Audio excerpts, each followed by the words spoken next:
صلی علی محمد و آل محمد.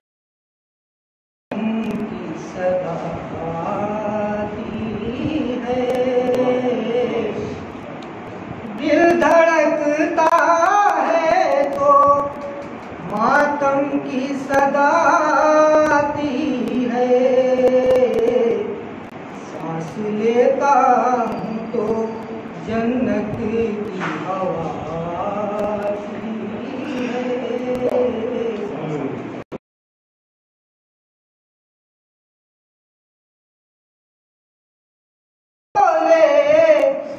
ملک کیا تو اٹھاتا تھا قلم، تیری میت سے تو خوشبو وفا آتی ہے،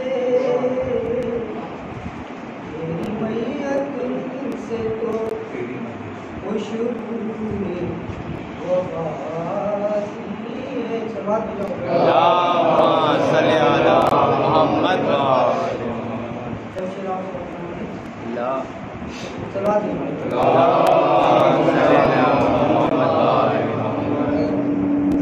جس پہ بھی آلے محمد کی نظر جاتی ہے، جس پہ بھی آلے محمد کی نظر جاتی ہے، تقدیر سنور جاتی ہے. اور جو بھی جاتا ہے در شہ پہ تمنا لے کر، جو بھی جاتا ہے در شہ پہ تمنا لے کر، اس کی قسمت درے سرور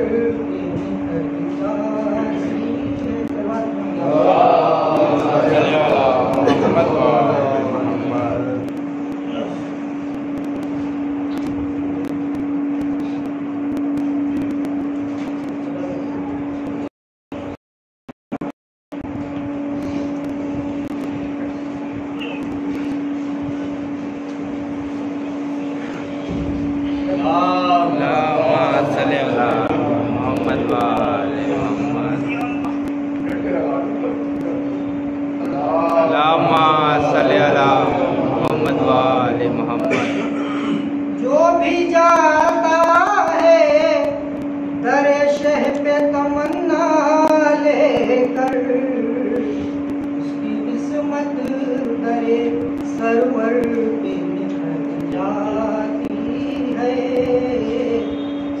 اور یہ محبت کا صلہ ہے میری پشتی کے قریب، یہ محبت کا صلہ ہے میری کشتی کے قریب. موجے طوفان جب آتی ہے بکھر جاتی ہے، اور یا علی کہہ کے جو مشکل میں پکارا ان کو، یا علی کہہ کے جو مشکل میں پکارا ان کو،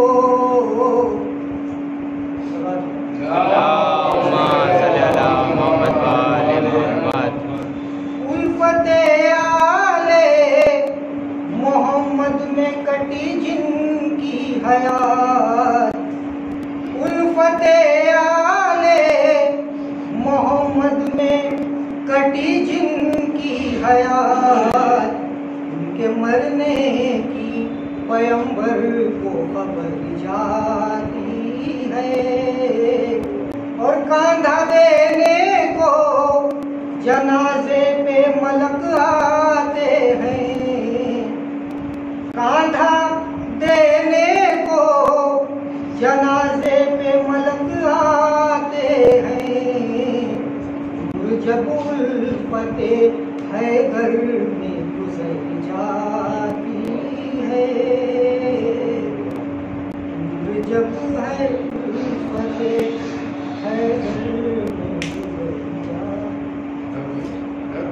دیکھ کے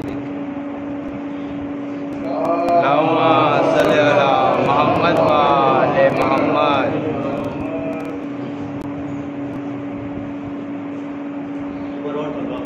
اللہم صلی علی محمد و آل محمد.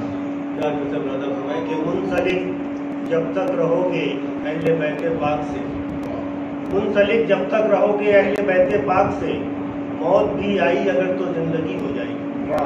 منسلک جب تک رہو گے اہل بیت پاک سے، موت بھی آئی اگر تو زندگی ہو جائے گی. اور حب حیدر میں مرو گے تو شہادت پاؤ گے. حب حیدر میں مرو گے تو شہادت پاؤ گے. بغض حیدر میں مرو گے خودکشی ہو جائے گی. حب حیدر میں مرو گے تو شہادت پاؤ گے. بغض حیدر میں مرو گے خودکشی ہو جائے گی. اللہم صلی علی محمد و آل محمد. فرمانے کہ کہیں کمبر تو کہیں میسم تمار ملے، کہیں کمبر تو کہیں میسم تمار ملے. بزم حیدر میں سبھی صاحب کردار ملے، بزم حیدر میں سبھی صاحب کردار ملے. اور ہم بھی اس وقت ہی کہلائیں گے حیدر والے، ہم بھی اس وقت ہی کہلائیں گے حیدر والے. آل احمد کے جو کردار سے کردار ملے، آل احمد کے جو کردار سے کردار ملے. اور اصل میں بس ہے وہی سچا محب حیدر، اصل میں بس ہے وہی سچا محب حیدر. دار پہ چڑھنے کو ہر وقت جو تیار ملے، اصل میں بس ہے وہی سچا محب حیدر. دار پہ چڑھنے کو ہر وقت جو تیار ملے. اور کہنا چھوڑوں گا نہ میں دشمن زہرا کو برا، کہنا چھوڑوں گا نہ میں دشمن زہرا کو برا. چاہے اس جرم میں سولی مجھے 100 بار ملے، چاہے اس جرم میں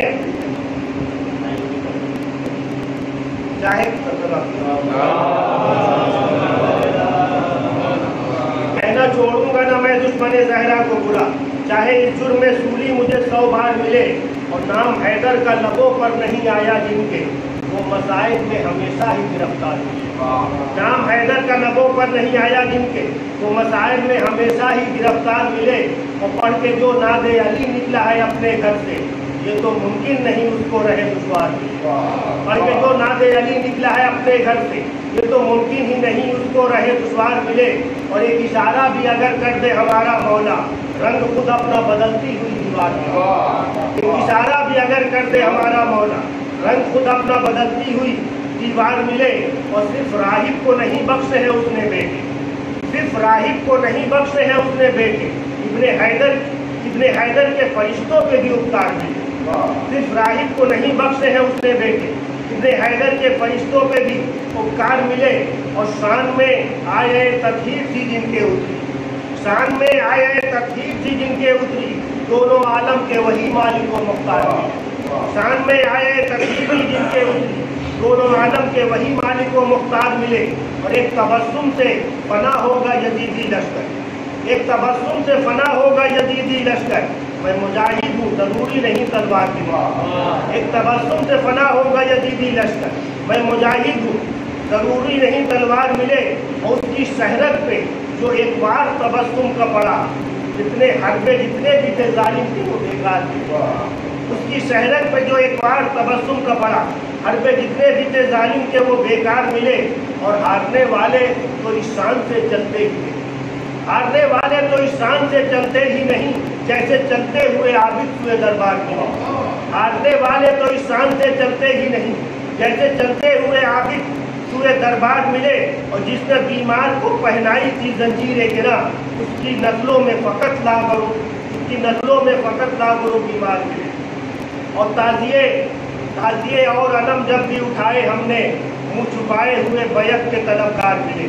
تعزیے اور علم جب بھی اٹھائے ہم نے، منہ چھپائے ہوئے بیعت کے طلبگار ملے. اور ان کی خاطر ہے بنائے گئے جنت میں محل، ان کی خاطر ہے بنائے گئے جنت میں محل. فتح مولا میں جو کہتے ہوئے اشعار ملے، ان کی خاطر ہے بنائے گئے جنت میں محل. فتح مولا میں جو کہتے ہوئے اشعار ملے.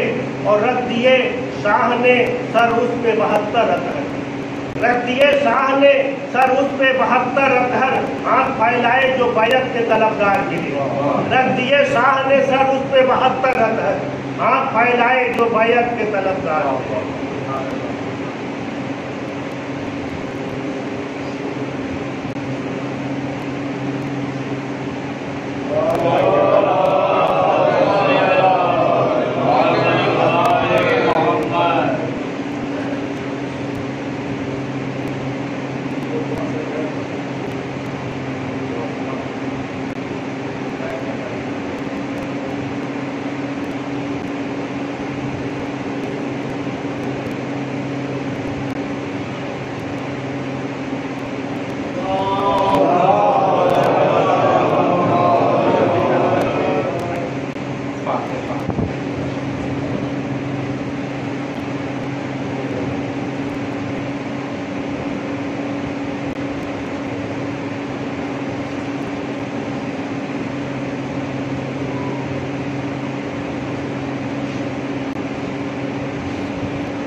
اللهم إنا نشكو إليك فقد نبينا وغيبة ملكنا وكثرة عدونا وقلة عددنا وشدة الفتن بنا وتضاعف الزمان علينا فصل وسلم وبارك على عبدك ونبيك وحبيبك وصفيك نبي الرحمة ومنقذ الأمة صاحب البقاء والسكينة المدفون بأرض المدينة النبي الأمي المكي المدني القرشي الهاشمي المطلبي الأبطحي الفتحي الطهامي الحجازي العربي العبد المؤيد والمحمود الأحمد والنبي الممجد والرسول المسدد والمصطفى الأمجد مولانا أبي القاسم وآله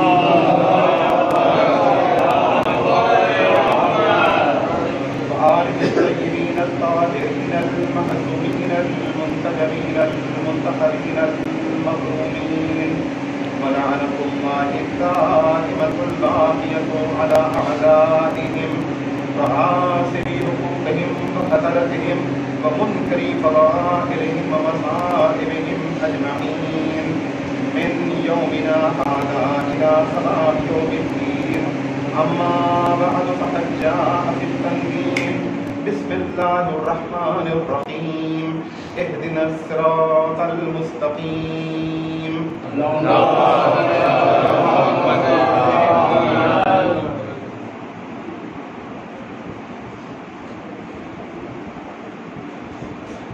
قرآن مجید کا وہ معروف اور انتہائی کثرت سے پڑھا جانے والا سورہ جسے لوگ سورہ مبارکہ حمد یا سورہ فاتحہ کے نام سے جانتے ہیں. سب کو معلوم ہے کہ 5 وقت کی نمازوں میں اس سورے کی تلاوت کم سے کم پہلی اور دوسری رکعت میں ضروری ہے.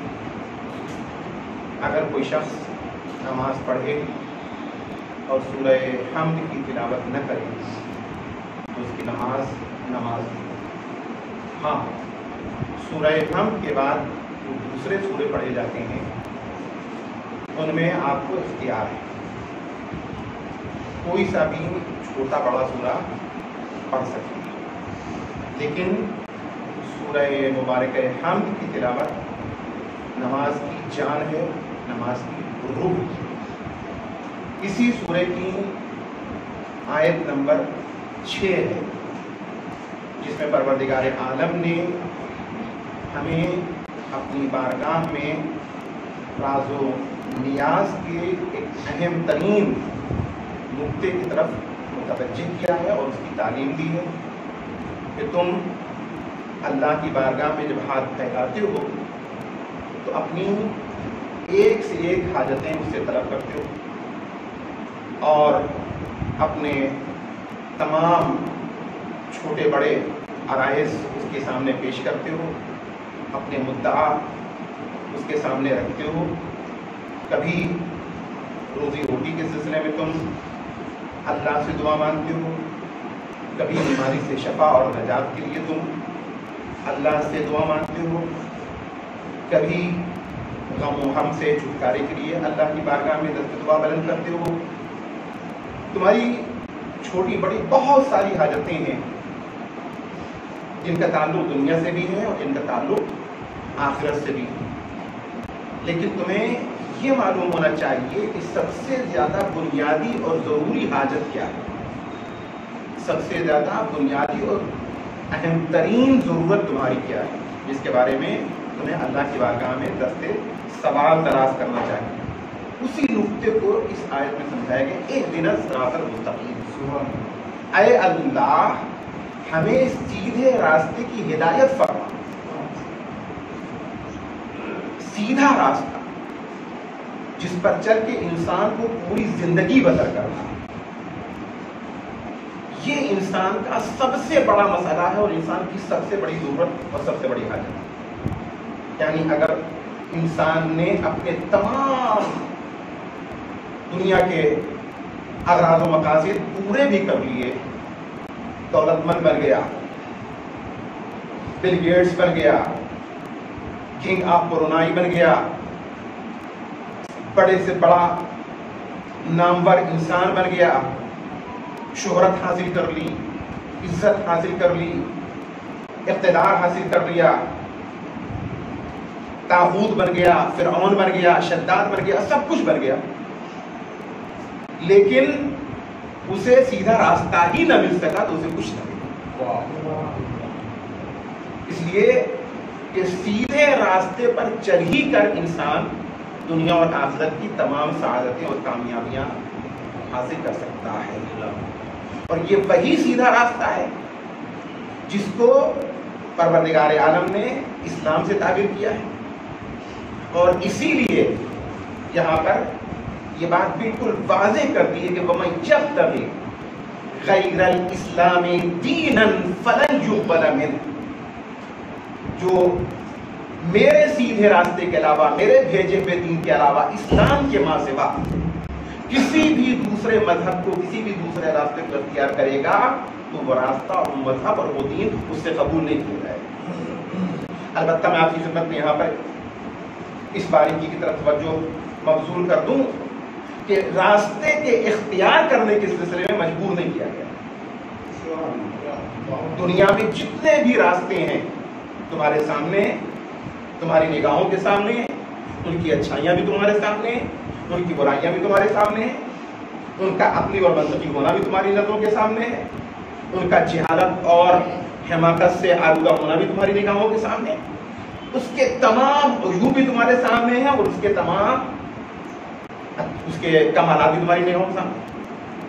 تمہیں ہم مجبور نہیں کر رہے کہ تم کس راستے کو اختیار کرو، جو سا راستہ تمہاری سمجھ میں آئے، جس راستے کا تمہارا دل چاہے، جس راستے کو اختیار کرنا چاہو تم اختیار کر سکتے ہو، اور اسی لیے میں نے کہہ دیا لا اکراہ فی الدین، دین میں جبر نہیں ہے، دین میں زبردستی نہیں ہے۔ اور میں آپ کی خدمت میں عرض کر دوں کہ لا اکراہ فی الدین کا جو لوگ ہر وقت اور ہر جگہ پہ حوالہ دیا کرتے ہیں، اس کا اصل مورد یہ ہے، اس کی اصلی جگہ یہ ہے بات آ گئی تو میں کہہ دوں مثلا کسی کہہ دیے نماز کیوں نہیں پڑھتے تو کوئی لا اکراہ فی الدین، داڑھی کیوں نہیں رکھتے، لا اکراہ فی الدین، عورتیں پردہ کیوں نہیں کرتی، لا اکراہ فی الدین، واجبات کی پابندی کیوں نہیں کرتے، لا اکراہ۔ عمل کے سلسلے میں لا اکراہ فی الدین نہیں ہے، عقیدے کے سلسلے میں لا اکراہ فی الدین ہے۔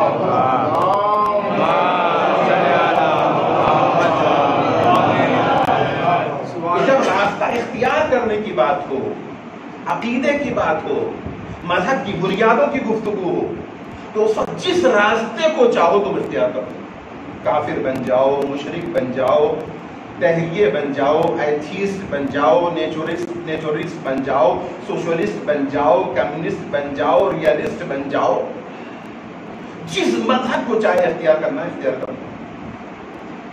اسلام تمہیں مجبور نہیں کرتا، شریعت تمہیں مجبور نہیں کرتی، لیکن تم نے جس چیز کو بھی، جس مذہب کو بھی اختیار کیا ہے، ایک چیز تمہارے اختیار میں ہے تو اللہ نے ایک اختیار اپنے پاس رکھا ہے۔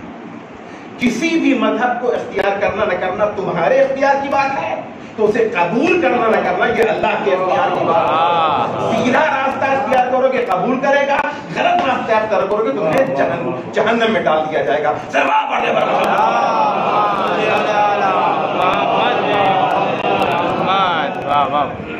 ہماری سب سے بڑی ضرورت ہے کہ ہم اللہ سے کہیں کہ اہدنا الصراط المستقیم، ہمیں سیدھے راستے کی ہدایت فرما۔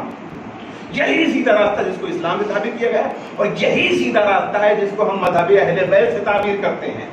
مذہب اہل بیت الگ سے کوئی چیز نہیں ہے، حقیقی اسلام کا نام ہے مذہب اہل بیت۔ آپ کی خدمت میں عرض کر دوں، یہ حقیقی کی لفظ میں نے استعمال کی، حقیقی اسلام، اس لیے کہ اسلام کے بہت سارے ایڈیشن اس دنیا میں پائے جاتے ہیں، کل کے دور میں بھی تھے، لیکن آج کے دور میں دنیا جتنی ترقی کرتی جا رہی ہے اتنے ہی زیادہ ایڈیشن اسلام کے سامنے آتے چلے جا رہے ہیں۔ چنانچہ ایک اسلام کا ایڈیشن وہ ہے جو خلیجی ممالک سے انٹروڈیوس ہو کے سامنے آتا ہے، ایک اسلام کا ایڈیشن وہ ہے جو مصر کے جامع ازہر سے انٹروڈیوس ہو کے سامنے آتا ہے، ایک اسلام کا ایڈیشن وہ ہے جس کی صدام پیروی کیا کرتا تھا، ایک اسلام کا ایڈیشن وہ ہے جسے مرتجعین عرب اسلام کہتے ہیں، ایک اسلام کا ایڈیشن وہ ہے جس میں شراب پینا جائز ہے، ایک اسلام کا ایڈیشن وہ ہے جس میں ظلم کرنا جائز ہے، ایک اسلام کا ایڈیشن وہ ہے جس میں عیاشی کرنا جائز ہے، ایک اسلام کا ایڈیشن وہ ہے جس میں اولیاء اللہ کے مزارات کو ڈھا دینا جائز ہے، اور ایک اسلام کا ایڈیشن ہم اپنے ملک میں دیکھیں تو وہ ہے جو ندوہ کے پلیٹ فارم سے انٹروڈیوس ہو کے سامنے آتا ہے، انٹروڈیوس کیا جاتا ہے۔ ایک اسلام کا ایڈیشن وہ ہے جو بریلوی گروپ کی طرف سے سامنے آتا ہے، ایک اسلام کا ایڈیشن وہ ہے جو سلفیوں کی طرف سے سامنے آتا ہے۔ تو اسلام کے بے شمار ایڈیشن ہیں، اور راستوں کو جانے دیجئے، خود اسلام میں اتنے راستے ہیں، اسلام میں اتنے ایڈیشن ہیں۔ تو عزیزان محترم، ان میں کوئی سچا راستہ تو ہوگا، کوئی صحیح راستہ تو ہوگا، کوئی صراط مستقیم تو ہوگا۔ تو ایک طرف ہمیں اللہ سے دعا کرنا ہے کہ پالنے والے ہمیں سیدھا راستہ دکھا، ہمیں ہماری سیدھا راستے کی طرف ہدایت فرما، اور دوسری طرف اہل بیت آواز دے رہے ہیں کہ دیکھو سیدھا راستہ یہ ہے جس پر ہم چل رہے ہیں۔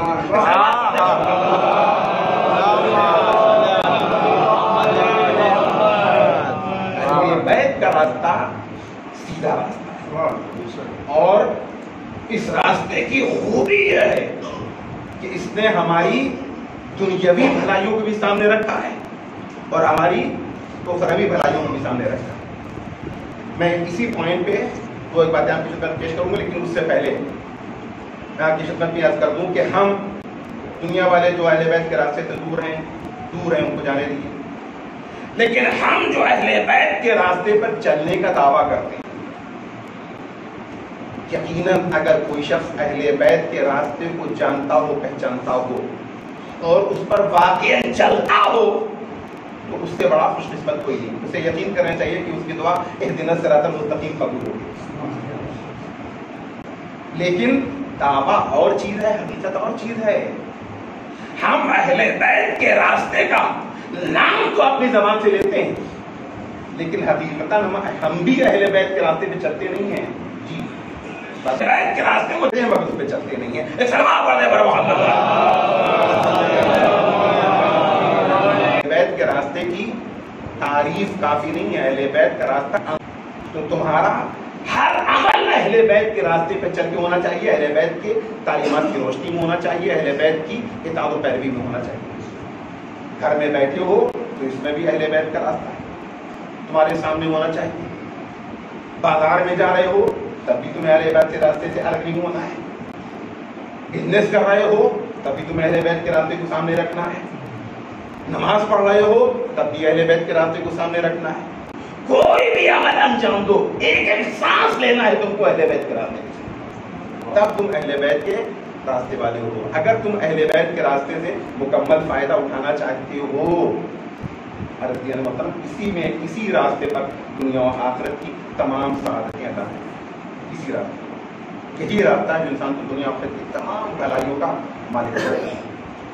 اب یہ سب باتیں وہ ہیں کہ جب تک انہیں مثالوں کے ذریعے سے لوگوں کے سامنے پیش نہ کیا جائے, ہو سکتا ہے کہ دل و دماغ کی گہرائی میں نہ اتر سکے. دنیا کا کوئی بھی مذہب انسان کے لیے کتنے ہی بڑے اچھے اصول بیان کرتا ہو, لیکن وہ سارے کے سارے اصول اگر آپ زیادہ دیکھیں گے تو یا اس کی معاشی زندگی سے تعلق رکھتے ہوں گے یا اس کی سیاسی زندگی سے. بس یا تو اس میں اکنامکس کے مطابق یہ بیان کیا جائے کہ تمہیں کیسے روزی کمانا ہے, کیسے ٹیکس ادا کرنا ہے, کیسے بینک بیلنس اکٹھا کرنا ہے, کس طرح تمہیں اپنی مادی زندگی بسر کرنا ہے, اور یا پھر سیاسی اصولوں کو بیان کرے, تمہیں کس پارٹی کو ووٹ دینا ہے, کس کو منتخب کرنا ہے, کس کو اپنا پرائم منسٹر بنانا ہے, کس کو اپنا پریزیڈنٹ چننا ہے, اس کے لیے کیا اصول ضوابط ہونا چاہیے. یا سیاست کی بات کرتے ہیں تمام مذاہب, اور یا پھر معاشیات. اور کچھ مذاہب تو ہیں کہ سیاست اور معاشیات کی بھی بات نہیں کرتے بلکہ انسان کو اندھیرے میں ڈھکیلتے ہیں, جسے کہتے ہیں اندھی تقلید, باپ دادا کا مذہب. بس پوجا کیے جاؤ, پتھر کی پوجا ہو تو پتھر کی پوجا کرو, جانوروں کی پوجا کرنا ہے تو جانور کی پوجا کرو, چولہے کی پوجا کرو, بندر کی پوجا کرو, ایسی چیزوں کی پوجا کہ جس کا نام بھی نہیں ہے. اور یہی مذہب ہوتا. تو اب آپ ایسے میں محسوس کیے کہ اہل بیت کا راستہ کتنا عظیم راستہ ہے جو انسان کی دنیا کو بھی سامنے رکھتا ہے, انسان کی آخرت کو بھی سامنے رکھتا ہے, دنیا میں جینے کا سلیقہ سکھاتا ہے. انسانی زندگی کے جتنے شعبے ہیں ہر شعبے سے متعلق قانون بیان کرتا ہے. اجتماعی زندگی, انفرادی زندگی, عبادت کے اصول, سیاست کے اصول, ریاضت کے اصول, تجارت کے اصول, سماجی زندگی, سیاسی زندگی, معاشی زندگی کے جتنے شعبے ہو سکتے ہیں. تعلیم سے متعلق, تربیت سے متعلق, اخلاقیات سے متعلق, چھوٹے سے چھوٹا مسئلہ, بنیادی سے بنیادی اصول جو اب تک انسان کے سامنے مسائل پیش آ چکے ہیں ان کا بھی حل, اور جو قیامت تک پیش آئیں گے ان کا بھی. ہے کوئی ایسا مذہب, ہے کوئی ایسا نہیں. اور کسی کے ساتھ ساتھ آخرت کی بھلائی. دنیا کے تمام مذہب مر گئے, جہنم میں جاؤ, قبر میں سڑ جاؤ, عذاب نازل ہو, کتے چیر پھاڑ کے کھائیں, جانور چیر پھاڑ کے تمہارے جسم کو کھا جائیں, ان کو اس کی کوئی فکر نہیں. یہ اہل بیت اور اہل بیت کا مذہب ہے کہ اس وقت ہماری فکر کرتا ہے جہاں کوئی فکر کرنے والا. قبر کی تاریکی, وہ اندھیرا کمرہ, اندھیری کوٹری, جس کے بارے میں مولا متقیان امیر مومنان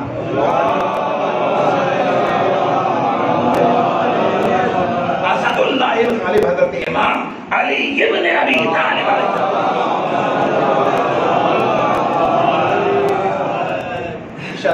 قبر کیا سمجھتے تم, قبر کیا چیز ہے, تمہیں پتا ہونا چاہیے قبر کیا چیز ہے. تمہارے سامنے قبر مٹی کا ایک گھر ہے, مٹی کا ایک گھر ہے. لیکن میں تمہیں بتاؤں قبر کے دو عنوانات امام نے فرمایا ہے. قبر کے دو عنوانات ہیں. یہ قبر جسے تم قبر کہہ رہے ہو یا جنت کے باغوں میں سے ایک باغ ہے اور یا جہنم کے گڑھوں میں سے گڑھا ہے. جی بیعت مقدس کے 2 عنوانات ہیں اور یہ دونوں عنوانات کب سامنے آتے ہیں؟ اس وقت جب اس قبر میں کوئی پہنچتا ہے تو جو جیسا پہنچے گا، جیسے عقائد کے ساتھ پہنچے گا، جیسے عقیدے کے ساتھ پہنچے گا، یہ ویسا گھر بن کے سامنے آئے گا. اگر اچھے عقیدے کے ساتھ گئے ہو، حق کے ساتھ گئے ہو، رضا پروردگار کے ساتھ گئے ہو، عمل صالح کے ساتھ گئے ہو تو جنت کا باغ بن جائے گا. اور اگر برائیاں لے کر گئے ہو، فاسد عقیدے کے ساتھ گئے ہو، بتوں کی پرستش کر کے گئے ہو، گناہوں میں آلودہ ہو کے گئے ہو تو جہنم کا گڑھا بن جائے گا. سلام پڑھنے پر محمد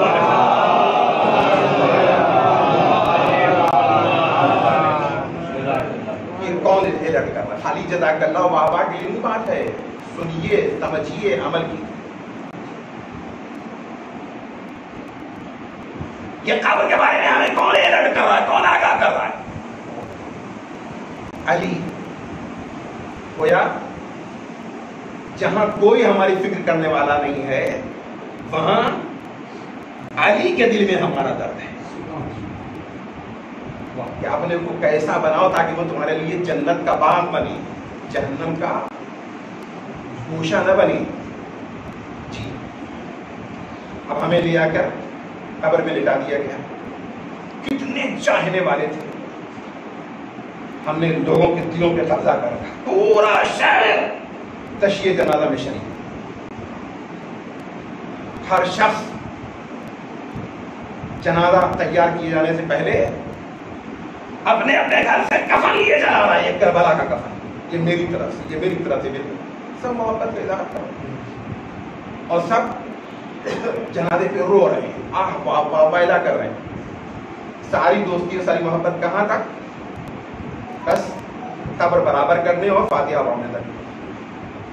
اس کے بعد وہاں سے دور ہوئے. اب بتائیے اس کا اس تاریخ کوٹری میں کون ہے؟ کون؟ بیٹا ہے وہاں مدد کرنے کے لیے،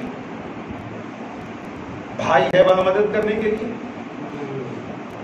ماں باپ ہے وہاں مدد کرنے کے لیے، اولاد ہے وہاں مدد کرنے کے لیے، بیوی ہے وہاں مدد کرنے کے لیے، رشتہ دار ہے مدد کرنے کے لیے. یہ اتنا بڑا مجمع آیا تھا، یہ مدد کرنے کے لیے وہاں موجود ہے. اکیلا تنہائی والا گھر، اندھیرا گھر، اور اس میں بس وہ ہے اور اس کے اعمال، وہ ہے اور اس کا عقیدہ ہے. اب وہاں اس کی مدد کون کرے؟ اگر کوتاہیوں کے ساتھ گیا ہے، عمل میں کوتاہی ہے، گناہوں کے ساتھ گیا ہے، معصیت کر رہا ہے، تو وہاں اس کی نجات کا ذریعہ کون بن سکتا ہے؟ دنیا یہیں پہ اس کی حقیقت محبت سامنے آتی ہے. ہماری محبت ہم سے، ہماری اپنوں کی محبت ہم سے زیادہ ہے یا اہل بیت ہم کو زیادہ چاہتے ہیں؟ اہل بیت وہاں ہمیں محبت دیتے ہیں جہاں کوئی محبت دینے والا نہیں.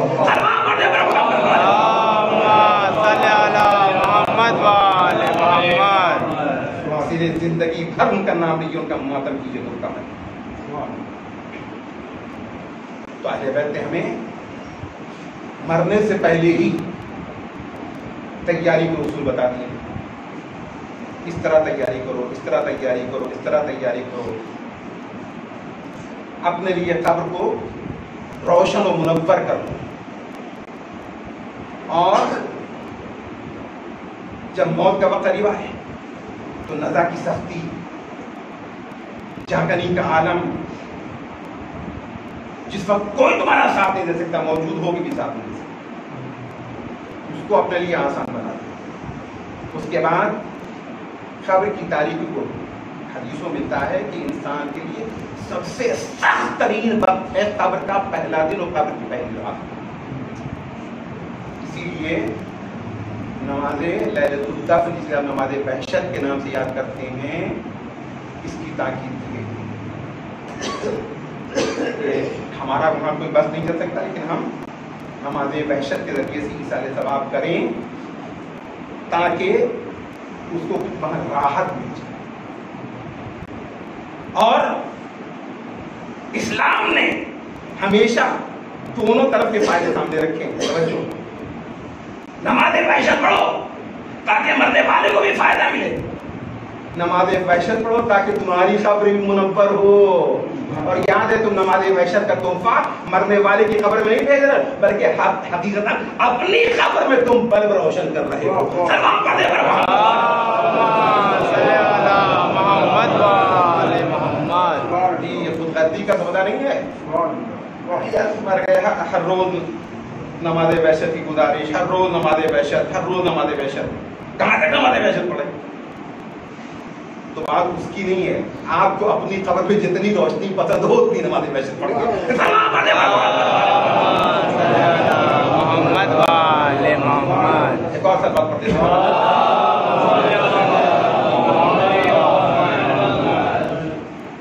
تو اہل بیت کا راستہ اس کی خوبی ہے کہ ان کو دنیا اور آخرت دونوں کی بھلائی ہے.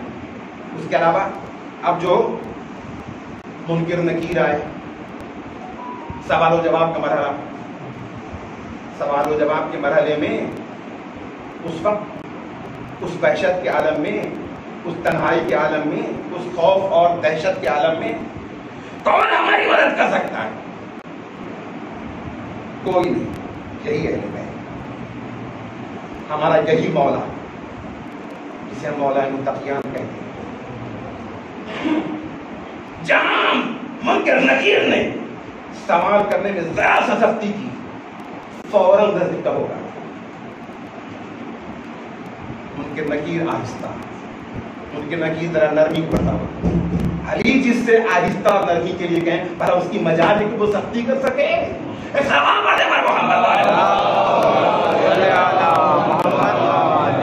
اپنے کو ویسا بناؤ تب مولا کائنات کی سفارش ملے گی.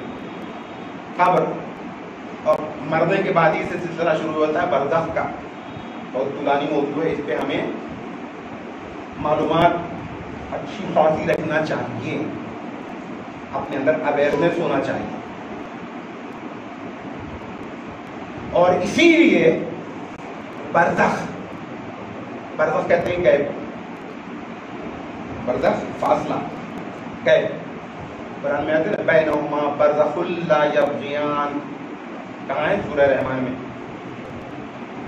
مرج البحرین یلتقیان بین یخرج منہما اللؤلؤ والمرجان بینہما برزخ لا یبغیان یخرج منہما اللؤلؤ والمرجان.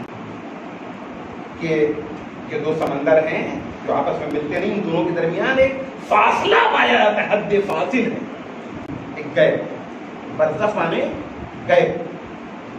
برزخ کو برزخ کیوں کہتے ہیں؟ برزخ کہتے ہیں مرنے کے وقت سے لے کر قیامت تک کے درمیان کا وقفہ. یہ غیب،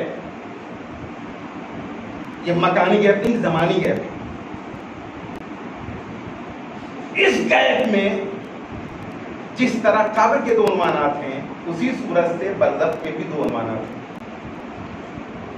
ایک عنوان جزا کا ہے، دوسرا عنوان سزا کا ہے. یعنی برزخ جنت بھی ہے اور برزخ جہنم بھی ہے. اس بیچ میں انسان کا جسم تو رہتا ہے قبر میں، اصلی والا جو جسم ہم دنیا میں رکھتے تھے یہ رہ گیا قبر میں. لیکن ایک اور جسم اللہ کی طرف سے ملتا ہے جو بالکل اسی جسم کے مانند ہوتا ہے، اسی جسم کے جیسا ہوتا ہے.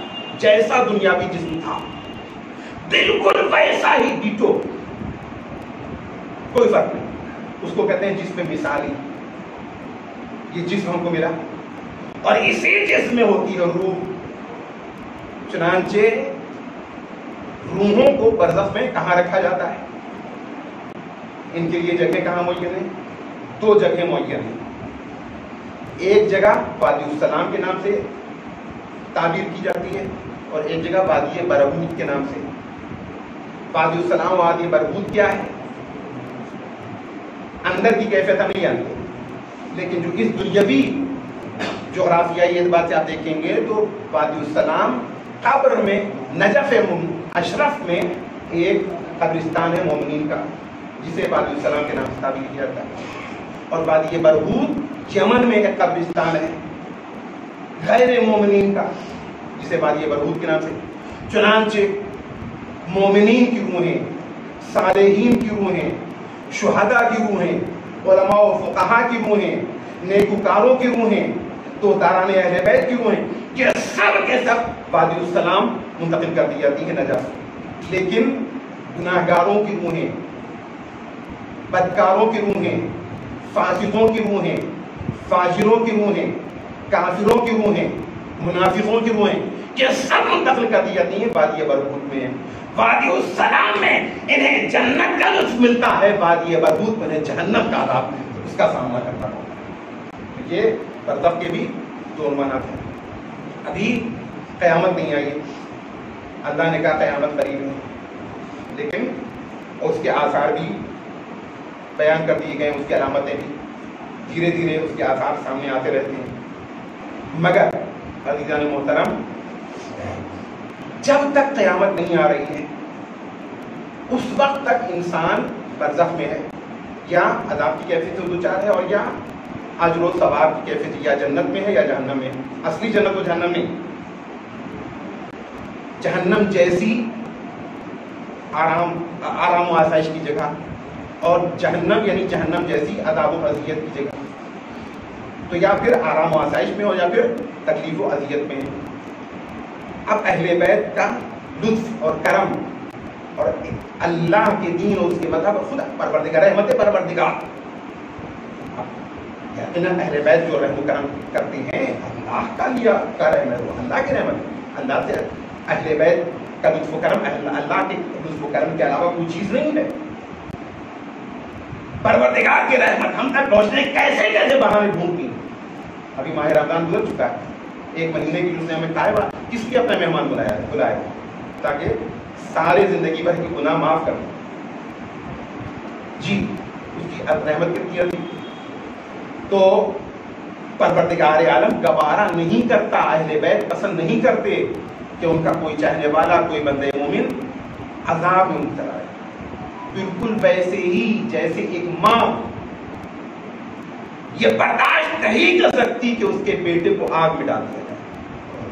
ہے کوئی ماں بیٹے کے ہاتھ میں چنگاری گر جاتی ہے تو ماں کانپ جاتی ہے. جی اگر کوئی ماں کی ممتا اور محبت کو سمجھ سکے تب اللہ کی رحمت کی عظمتوں کے بارے میں سوچ سکتا ہے. سمجھ نہیں سکتا، سوچ سکتا ہے. سینکڑوں ہزاروں لاکھوں ماؤں کی محبتیں جمع کی جائیں تو وہ ایک شمع بھی نہیں ہے اللہ کی رحمت. جی جناب موسیٰ ایک مرتبہ کہیں تشریف لے جا رہے تھے، راستے میں انہوں نے یہ منظر دیکھا، گرمی کا عالم، اور ایک ماں بیٹھی ہوئی تنور میں روٹی پکا رہی، شعلے اٹھ رہے ہیں، ماں پسینے میں ڈوبی ہوئی ہے، اور پاس میں ایک بچہ لیٹا ہوا ہے گہوارے میں. گہوارہ یا گہوارے جیسی چیز. ماں اسے تھپکتی ہے، سلاتی ہے، پیار کرتی ہے، پھر روٹی پکاتی ہے. بچہ روتا ہے، پھر تھپکتی ہے، پیار کرتی ہے، پھر روٹی پکاتی ہے. اتنی اذیتیں برداشت کر رہی ہے مگر بچے کی طرف سے غافل نہیں، اس کی خبرگیری سے غافل نہیں. جناب موسیٰ نے دیکھا تو انہیں اس کی محبت پہ تعجب ہوا. واہ کیسی محبت کرنے والی، کتنی عظیم ممتا ہے اس کی. پروردگار نے کہا موسیٰ اس کے اندر جتنی بھی محبت دیکھ رہے ہو یہ میری دی ہوئی ہے. اگر میں الگ کر لوں تو یہی ماں ہوگی جو ابھی اس کی دشمن بن جائے. چنانچہ دیکھنا چاہتے ہو یہ سارے واقعات اس لیے کہ ہم سمجھیں حقیقتوں. ایک آن کے لیے، ایک پل کے لیے، ایک پل کے 1000ویں حصے دی پروردگار عالم نے اس کے دل سے ممتا ہٹائی، اور اب جو بچہ رویا تو اس نے غصے میں بچے کو اٹھا کے اسی تنور میں ڈال دیا جس میں وہ روٹی پکا رہی. کہاں گئی محبت ماں کی، کہاں گئی ممتا ماں کی. یقیناً اللہ نے یہ دکھانے کے لیے کیا تھا. میں سمجھتا ہوں کہ وہ بچہ چلا نہیں ہوگا. پھر اللہ نے محبت ممتا واپس کی، پھر وہ بچے کی دوست بن گئی. جناب موسیٰ نے منظر دیکھا کہ ماں باپ بھی جو اپنے بیٹے سے بے تحاشا اور لا متناہی محبت کرتے ہیں وہ اللہ کی کی ہوئی محبت کا ایک معمولی سا حصہ. تو پھر پروردگار کے طرف رحیم و کریم ہے اور اپنے بندوں سے پیار کرتا ہے. تو اگر ماں گوارا نہیں کر سکتی کہ اس کے بچے کے ہاتھ میں چنگاری پڑ جائے, اس کا بچہ جو ہے وہ آگ میں جھلس جائے, تو اللہ کیسے گوارا کرے گا, اللہ کیسے پسند کرے گا. اور اسی لیے بتا دیا گیا ہے کہ اللہ نے آتش دوزخ کو گلزار کر دیا ہوتا اگر علی کے دشمن نہ ہوتے.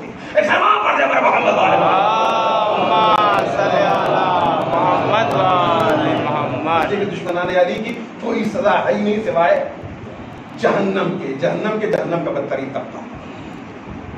تو اس لیے ہمیں بچانے کی کوشش کی گئی. تو عزیزو, اس سلسلے میں جو کام کی بات ہے وہ میں آپ ذرا سا ہوا ہے, لیکن عرض کر دوں تاکہ مرنے والے کی روح شاد ہو, ہم کچھ لے کے اٹھے, ہمیں بھی فائدہ ملے اور پرویز صاحب کی روح بھی اللہ کی بارگاہ میں اجر کی حقدار ہے. ایصال ثواب کا عنوان مر گئے, یہ اس کی رحمت ہے, اس کا لطف ہے, اس کا کرم ہے کہ مرنے کے بعد ابھی تمہارے عمل کا کھاتا بدل نہیں کیا گیا. دنیا میں کیا ہوتا ہے, آپ گورنمنٹ کی جاب میں کتنی ہی بڑی اونچی پوسٹ پہ کیوں ہوں پہنچ جائیں, کتنے بڑے آفیسر کیوں نہ بن جائیں, جتنے بھی حقوق اور رائٹس آپ کو ملتے ہیں بس اسی وقت تک کے لیے جب تک آپ وہاں ہیں. لیکن جتنا کو ٹرمینیٹ کیا گیا, ہٹایا گیا, ریٹائر ہوئے آپ, اب اس کے بعد سے آپ کے سارے حقوق سارے رائٹس ختم. مگر اللہ نے مر گئے, میں تمہارے اعمال کا کھاتا نہیں بند کروں, تمہارے اعمال میں نیکیاں پہنچنے کا سلسلہ جاری رہے گا, قیامت تک جاری رہے گا. کچھ تو وہ عمل ہیں جو تم کر کے آئے ہو اور اس کا ثواب تمہارے مرنے کے بعد ہی لوگوں کو مل رہا ہے, اس کا فائدہ مرنے کے بعد بھی مل رہا ہے. اسکول کھول کے آئے ہو, مدرسہ کھول کے آئے ہو, کنواں کھود کے آئے ہو, پانی کی ٹنکی بنوا کر آئے ہو, سڑک بنوا کر آئے ہو, درخت لگا کر آئے ہو, راستہ بنوا کر آئے ہو, کوئی بھی ایسا عظیم کام کر کے, یتیم خانہ بن کے آئے, خیر جاری جسے کہتے ہیں, کوئی بھی ایسا کام کر کے آئے ہو جس کا فائدہ تمہارے مرنے کے بعد بھی لوگوں کو پہنچ رہا ہے, تو جب تک فائدہ پہنچتا رہے گا اس کا ثواب تمہارے نامہ اعمال میں لکھا جاتا رہے گا. کھاتا بندی کے پروردگار ہے. اور اس کے علاوہ تمہارے چاہنے والے, تمہارے دوستدار, تمہارے گھر والے, تمہارے رشتے دار, تمہاری اولاد, یہ جب تمہیں یاد کریں گے اور ان کی آنکھوں میں آنسو آئے گا, تو ہم نے ان کے لیے بھی انتظام کر دیا ہے کہ تم کوئی گفٹ اگر اپنے مرنے والے تک بھیجنا چاہتے ہو بھیج سکتے ہو. گفٹ کسے کہتے ہیں؟ تحفہ. عید کی شب آتی ہے نا, ایک دوسرے کو سب تحفہ پیش کرتے ہیں. کسی کی سالگرہ ہو, برتھ ڈے ہو, آپ ملنے کے لیے جاتے ہیں, اپنے ساتھ کوئی نہ کوئی گفٹ اور تحفہ لے جاتے ہیں. تحفہ لینا دینا ہمارے سماج کا, بلکہ انسانی سماج کا, پوری دنیا کا ایک اصول ہے اور بڑا اچھا اصول ہے جس کو اسلام نے بھی بہت سراہا.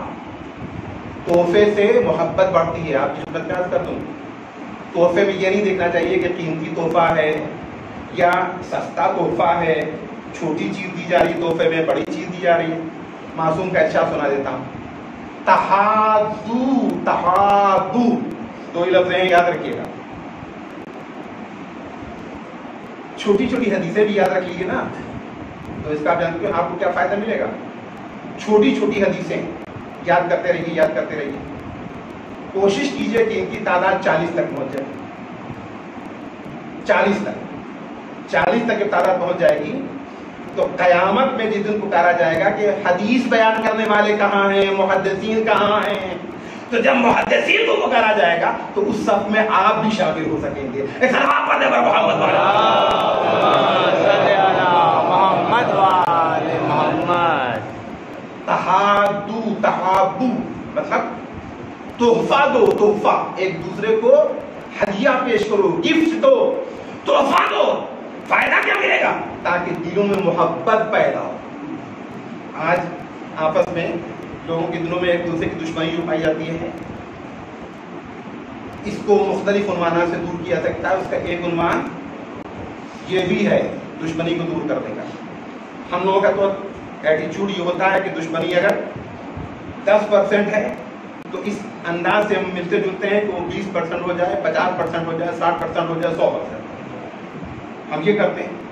دشمنی کو بڑھانا ہی چاہیے, دشمنی کو گھٹانا چاہیے, کم کرنا چاہیے. اس لیے کہ اس کے نقصان پہنچتے ہیں, ہر طرح کا نقصان. کچھ نہیں تو کم سے کم ٹینشن, پیسہ بھی جاتا ہے, عمر بھی برباد ہوتی ہے, فکر میں بھی انسان بسا کرتا ہے. بہت سارے اس کو مناتے ہیں. مثال کے طور پہ جو آپ کا دشمن ہے اس کو سلامی کرتے رہیے, بشرطے کو سمجھے کہ آپ اس کو بنانے کے لیے سلام نہیں کر رہے ہیں, سنجیدگی سلام کر رہے ہیں. عراق میں کربلا میں ایک حسینی سادات سے ان کا تعلق تھا. مرجعیت کے مرتبے پہ ان کا نام لیا جاتا تھا. تو وہ جب بھی ایک بازار تھا اس سے گزر کے حرم سرکار سید الشہداء میں زیارت کے لیے جاتے تھے. تو راستے میں ایک شخص کی دکان تھی اور وہ شخص ان کا جانی دشمن تھا. جانی دشمن آپ کہہ سکتے ہیں, بہت بڑا دشمن. ان کا نام سننا بھی, ان کی شکل دیکھنا بھی گوارا نہیں کرتا تھا. انہوں نے اسی جانی دشمن کو اپنا پکا دوست بنا دیا, سب سے بڑا متقین بنا دیا. جانتے کیسے؟ جب بھی ادھر سے گزرتے تھے تو اس کو بھی پتا تھا کہ اسی راستے سے زیارت کرنے جاتے ہیں, لہٰذا وہ کنکیوں صحیح مگر ان کو دیکھنے کی کوشش کرتا تھا. اور یہ بھی منتظر رہتے تھے کہ اس سے نگاہیں چار ہوں. بس جیسے ہی نگاہیں چار ہوئی فوراً نے سلام کیا. اب جب سلام کیا تو جواب دینے کو مجبور رہتا. چنانچہ اکثر وہ کوشش کرتا تھا کہ ہم ان کی طرف دیکھیں گے, مگر وہی دل کو چور ادھر گزرے, نگاہیں چاروں ادھر سلام کی. سلام کر کر کے انہوں نے اس کو اپنا دوست بنایا. یہ کام ہم بھی کر سکتے ہیں, آپ بھی کر سکتے ہیں. تو تحابب تحفہ بھی انسان کو دوستی تقسیم کرتا ہے, دوست دل میں دوستی محبت پیدا کرتا ہے. معصوم کا چاہیے. تو یہ گفٹ جس کا تم اپنے زندہ احباب کو دیتے ہو, زندہ رشتے داروں کو دیتے ہو, ویسے ہی مرنے والوں کو بھی بھیج سکتے. بس یہ ہے کہ وہاں جو کچھ گفٹ بھیجو گے تو اچھے سوٹ نہیں جائیں گے گفٹ میں, کھانے پینے کی چیزیں وہاں نہیں پہنچیں گی گفٹ میں, سیب اور انار کے پھل نہیں پہنچیں گے وہاں گفٹ میں, بلکہ وہاں جو گفٹ پہنچے گی مانوی گفٹ پہنچے گی, روحانی گفٹ پہنچے گی. اس لیے کہ وہ مادیت والی جگہ نہیں. ایک درود پڑھو اس کا ثواب ہدیہ کرو, ایک مرتبہ سورہ الحمد سورہ فاتحہ کی تلاوت کرو اس کا ثواب ہدیہ کر دو, کسی کو پانی پلاؤ اس کا ثواب ہدیہ کر دو, مجلس کرو اس کا ثواب ہدیہ کر دو, ماتم کرو اس کا ثواب ہدیہ کر دو, زیارت پڑھو اس کا ثواب ہدیہ کر دو, زیارت عاشورہ پڑھو اس کا ثواب ہدیہ کر دو, حدیث قصہ پڑھو اس کا ثواب ہدیہ کر دو, دعائے کمیل پڑھو اس کا ثواب ہدیہ کر دو. جتنے بھی نیک کام ہو سکتے ہیں, جتنے بھی نیک کام, حتیٰ کہ اگر تم نے ایک راستہ چلنے والے اندھے انسان کو ہاتھ پکڑ کے اس پار سے اس پار کر دیا, یہ بھی ثواب کا حامل ہے, اس کا بھی ثواب ہے. جو بھی ثواب ملے گا تم مرنے والے کو بھیج سکتے. اس کو کہتے ہیں ایصال ثواب, ثواب پہنچانا.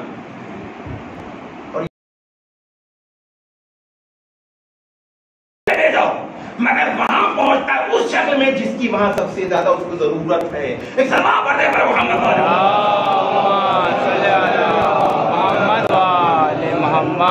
دنیا میں یہ نہیں ہوتا. دنیا میں فرض کر لیے ہمارے پاس کھانے کو نہیں ہے, آپ قیمتی کپڑے لیے چلے آ رہے ہیں. جب ضرورت تھی کہ کچھ کھانے پینے کی چیزیں ہوتی گھر میں, مگر آپ اچھے سے اچھے کپڑے لائے. کیا مثال کے طور پہ ہمارے پاس کھانے پینے کی چیزیں بھری ہوئی ہیں, اس وقت کپڑے کی ضرورت ہے بچوں کو, اور آپ جو ہے کھانے پینے کی چیزیں لیے چلے آتے ہیں. تو جس چیز کی ضرورت ہوتی ہے انسان کو وہ اس شکل تبدیل نہیں ہوتی. لیکن یہ جو ہم ثواب, مانوی ثواب, روحانی ثواب, ہم نیک عمل کا ثواب ہدیہ کرتے ہیں مرحومین کو, تو وہ اس شکل میں پہنچتا ہے جس شکل میں جی انہیں اس کی ضرورت ہے. اب یہاں پر اختتام, ذرا سا مجلس پرانی ہوگی, میرے اتنی دیر پڑھنے کا ارادہ نہیں تھا. 40 منٹ ہوئے ہیں, کیا 45 منٹ؟